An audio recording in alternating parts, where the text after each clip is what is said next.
आणि आज आपण आहोत सोमनाथमध्ये।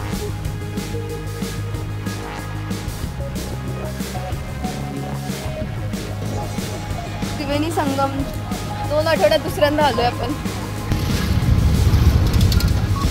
श्रीकृष्ण बोलले शेवटी की जे काही झालं ते माझ्या इच्छेने झालं, तुझं काही चूक नाही आहे असं बोलून त्यांनी इथं देहत्याग केला।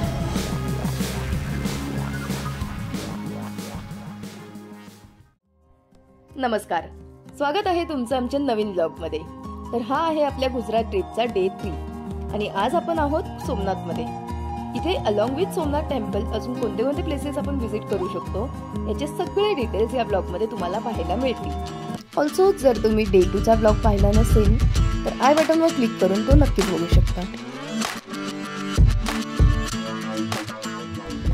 Good morning. So this is our day 3 in Gujarat आणि आज आपण आहोत सोमनाथमध्ये। सो इथे आपण सोमनाथ टेम्पल आता जस्ट व्हिजिट केलं आहे।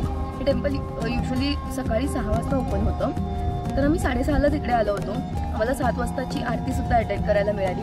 ती आरतीचे वाईब्स खूप ऑसम होते आणि मोबाईल्स आणि लाईक जे वॉचेस, स्मार्ट वॉचेस, मोबाईल हे सगळं आतमध्ये अलाउड नाही आहे। सो ऑब्वियसली आम्हाला मोबाईल आतमध्ये अलाउड नव्हता, तर आम्हाला आतमध्ये काही फोटोज वगैरे काही क्लिक करता नाही आले।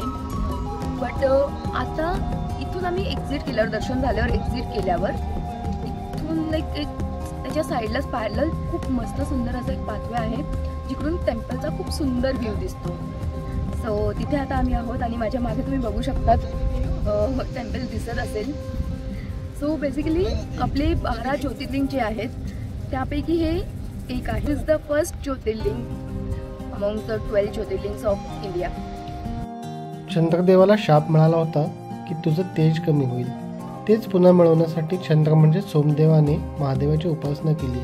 महादेवांनी प्रसन्न होऊन त्याला त्याचं तेज मिळवून दिलं, तेव्हा सोमदेवाने इथे शिवलिंगाची स्थापना केली, तेच हे सोमनाथ, 12 ज्योतिर्लिंगांपैकी पहिलं। तर सोमनाथ टेम्पलच्या बाजूलाच अरेबियन सीचा जो व्ह्यू आहे तो खूप सुंदर आणि पीसफुल आहे। तर सोमनाथ टेम्पल व्हिजिट केल्यानंतर आता आपण आलो आहोत त्रिवेणी संगम इथे, जे टेम्पल पासून अराउंड 1.6 किलोमीटर डिस्टन्सवर आहे। त्रिवेणी संगम 2 आठवड्यात दुसऱ्यांदा आलोय आपण। तो वेगळा हा वेगळा, हा तो वेगळा हा वेगळा इकडे। तर इथे त्रिवेणी संगमला आल्यावर इथलं ॲटमॉस्फिअर खूपच पीसफुल होतं आणि आम्ही वीकडेजमध्ये गेल्यामुळे तिथे जास्त क्राऊड सुद्धा नव्हतं।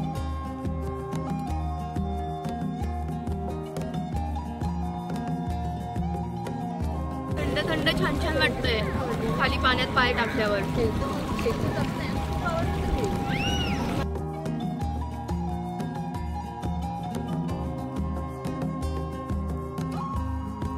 इथेच त्रिवेणी देवीचं एक सुंदर मंदिर सुद्धा आहे जिथे देवीची आकर्षक मूर्ती पाहायला मिळते।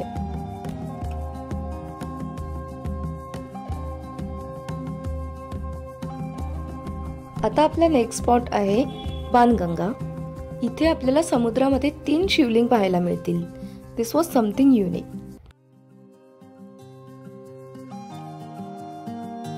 तर इथे सोमनाथमध्ये सगळे स्पॉट्स व्हिजिट करण्यासाठी आम्ही एक लोकल ऑटो केली होती, ज्याने आम्हाला अराउंड 600 कॉस्ट केलं।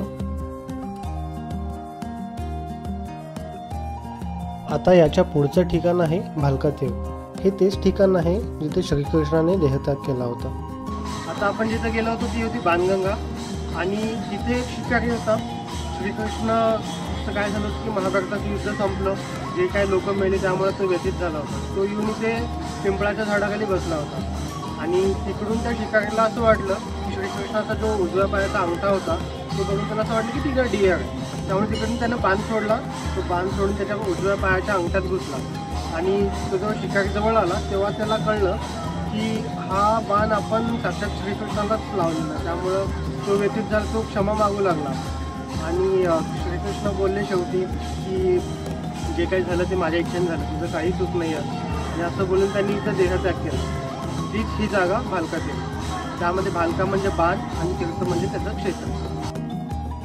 तर हे मंदिर खूपच स्वच्छ, छान आणि सुंदर आहे। इथली वाईब खूप पीसफुल आहे।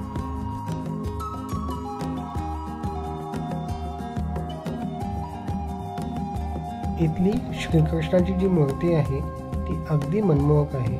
इथे आसपासची स्वच्छता, गायींचा असलेला सहवास हे सगळं पाहून आपल्याला वृंदावनात आलेल्याची फिलिंग येते.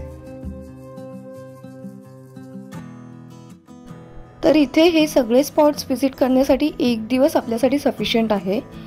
आणि इथे स्टेसाठी सुद्धा भरपूर ऑप्शन्स आहेत, लाईक धर्मशालास किंवा हॉटेल्स, आणि त्याची बुकिंग्स तुम्ही yatratham.com वर करू शकता. तर तुम्हाला आमचा हा गुजरातचा सोमनाथ स्पेशल व्लॉग कसा वाटला हे आम्हाला कमेंट्समध्ये नक्की कळवा. ऑल्सो जर तुम्ही अजून आम्हाला सबस्क्राईब केलं नसेल तर नक्की सबस्क्राईब करा. And stay tuned for next vlog. Till then, bye.